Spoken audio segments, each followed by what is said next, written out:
We are again in the Consistory and Social Discipline in Calvin's Geneva, a book by Geoffrey Watt, and we have now made it to chapter 5, which is Superstitions, Magic, and Witchcraft. The first section is Divination and Therapeutic Magic, cases of fortune-telling, healing herbs, novenas, and masses. The Consistory generally avoided charges of outright maleficia, or evil witchcraft, but routinely dealt with lesser forms of superstition. In 1557, Odette and Henriette Mercier were admonished for consulting Saracens to have their fortunes told, described in the records as an abomination. Pierre Chanbet was so shaken by his grim prophecy, which was he had only 3 months to live, that he became physically ill, prompting the consistory to give him salutary and Christian remonstrances. That's on page 154. The consistory also dealt with therapeutic magic, especially healing rites that retain traces of Roman Catholicism. One key figure, Emma du Chablos, claimed to cure skin ailments, or what's called gormos, using herbal remedies learned from a Piedmontese physician. She denied invoking Saint Felix, though evidence suggested she encouraged others to pay for masses. The consistory suspected she wasn't just administering herbs, but appealing to the supernatural. As Watt puts it on page 156, had she been doing nothing but prescribing herbs, she surely would have had no qualms about taking communion. Similarly, Jean Perret, a self-proclaimed physician, claimed he learned healing arts from Jews in Germany. He was prosecuted and warned not to practice in Geneva, particularly after trying to treat pigs, who then promptly died. This first section highlights Calvin's commitment and the consistory's commitment to ordinary means and second causes. The reformers didn't deny that healing was good, but it must be sought through lawful, non-superstitious means. We have the same standards today. By rejecting invocations of saints, sacramentals, or fortune-telling, they protected the clarity of the sola fide gospel and upheld the sufficiency of Christ as the believer's only mediator. Calvin was not against medicine, obviously, but as he wrote in his Institutes, quote, "We must use the means which the Lord has ordained for our healing, not ascribing power to them, but as instruments of God's providence." That's in the first book, chapter 17 of his Institutes. The second section to this chapter is the healing fountain, a crackdown on miracle water from Saint-Cergue. Between 1559 and 1560, over 30 people were summoned for using, selling, or distributing water from a fountain in Saint-Cergue, believed to have healing powers. The crackdown was unusually harsh. It included exclusion from the Lord's Supper, public rebukes, even jail sentences. François Duclos was referred to the council when he reportedly said he had been healed by God or the devil. Aimé Plonzon, a grieving father, was jailed days after his son's death for sending someone to get fountain water.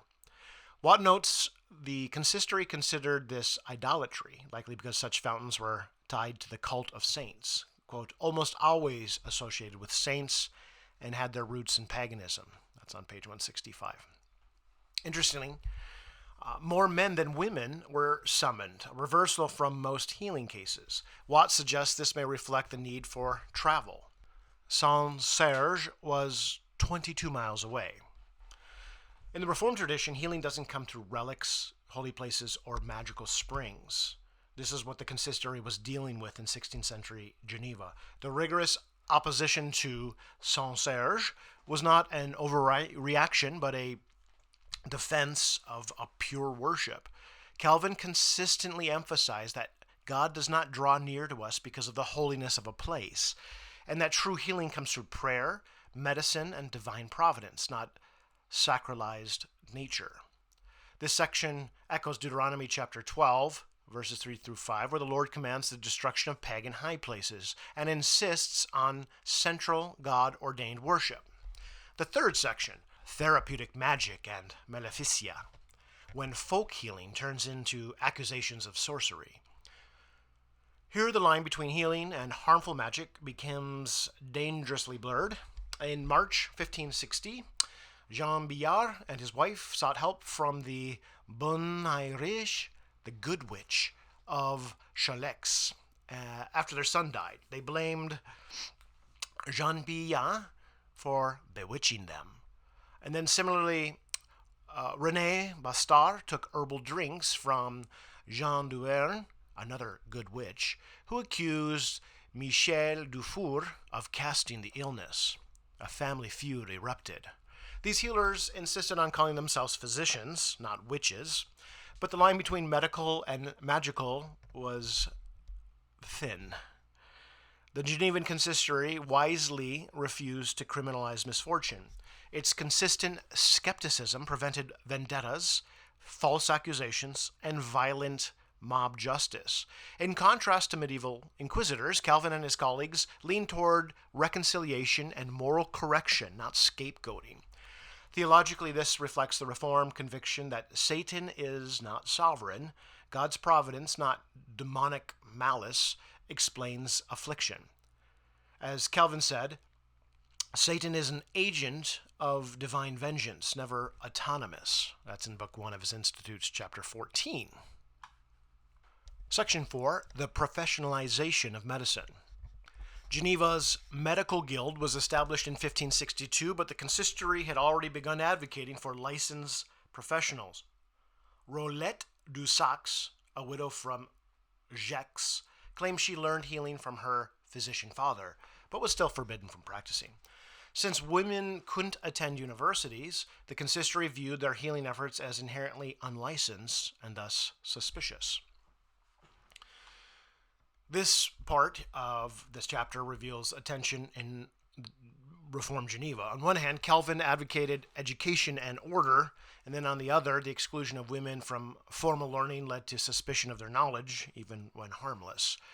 Yet, Reformed theology rightly emphasized order, vocation, and trained competence. Healing, like preaching, was not a matter of charisma or charm. It belonged to rightly trained men, reflecting the Pauline principle of doing all things decently and in order. The fifth section, witchcraft and other forms of magic, accusations against Calvin himself, and skepticism from the consistory. Perhaps the most absurd case, Benoit Perotel claimed Calvin could read his mind by demonic means. When pressed, he said it felt like Calvin, quote, looked at him and then at a woman he lusted after, unquote, during a sermon, and concluded the reformer must be using dark arts. The result? 3 days in jail, no torture, no inquisition. Other cases show similar restraint. Pernet Morel was accused of causing a girl's death, but not charged. Martin Canard found a book of charms. It was burned, and he was released. This section reflects the pastoral restraint of Reformed discipline. While acknowledging spiritual realities, Calvin's consistory refused to indulge rumors. The goal wasn't to punish witches, but to restore the erring.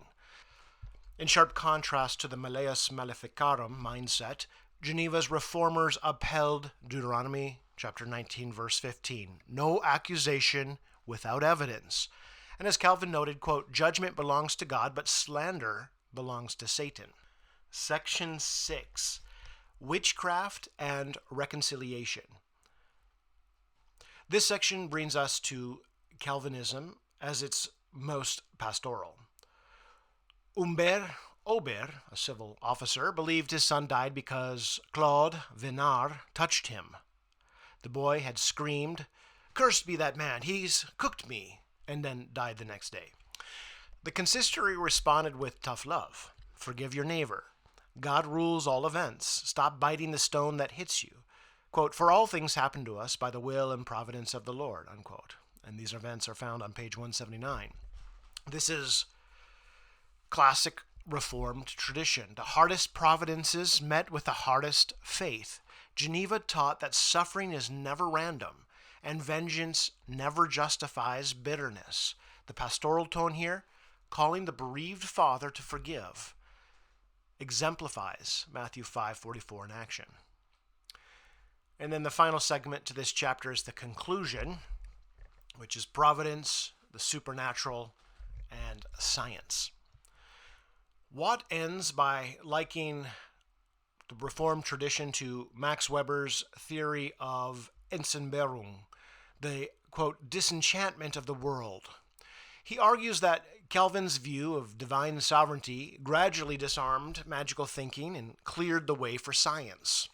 He notes Calvin's rejection of sacred space, relics, exorcism, and sacramentals, quoting Calvin's view that people who seek divine favor in a particular place, quote, act accordingly to the stupidity of the Jews and Gentiles. That's on page 185. Still, Watt concedes that Calvin did not believe in a cold, empty universe. He simply believed that God was more sovereign, not less. And from a confessional reform position, Watt's final take is both insightful and, of course, incomplete. Yes, Calvin desacralized objects, but he resacralized the Word. The supernatural wasn't denied. It was relocated away from saints and towards Scripture, away from relics and then towards Christ alone. As Paul said, let no one disqualify you, insisting on asceticism and worship of angels, but holding fast to the head. And that's in Colossians chapter 2.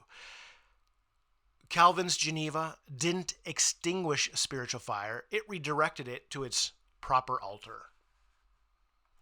And then this concludes chapter 5. The next chapter is chapter 6, promoting the industrious and sober lifestyle. We'll pick that one up next, and then one chapter will remain after that.